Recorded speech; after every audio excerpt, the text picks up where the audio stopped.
Zəlimxan Yağub demişkən, deməsəm ölləm.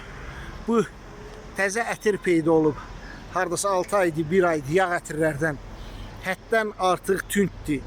Birincisi biləsiniz ki, bütün yağ ətirlərin tərkibi əksəriyyəti kamfaradır. Kamfara ağacdır, kamfara yağı.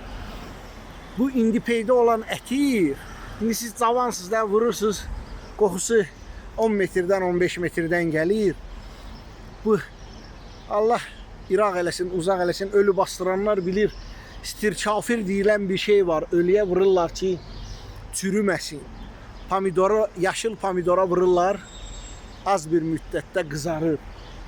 İstirkafirdir, nədir? Belə bir şeydir.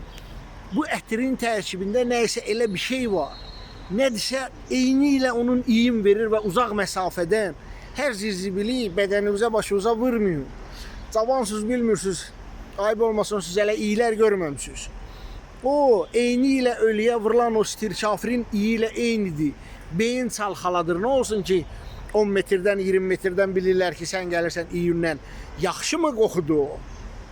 Beyində yaxşı assosiasiya yaradırmı? Valla billah tanışlarınız, bilişləriniz, məsciddə işləyənlər varsa, stirkafirin qoxusun bir dəfə iyinin, biləcəksiniz ki, hansı ətiri deyirəm.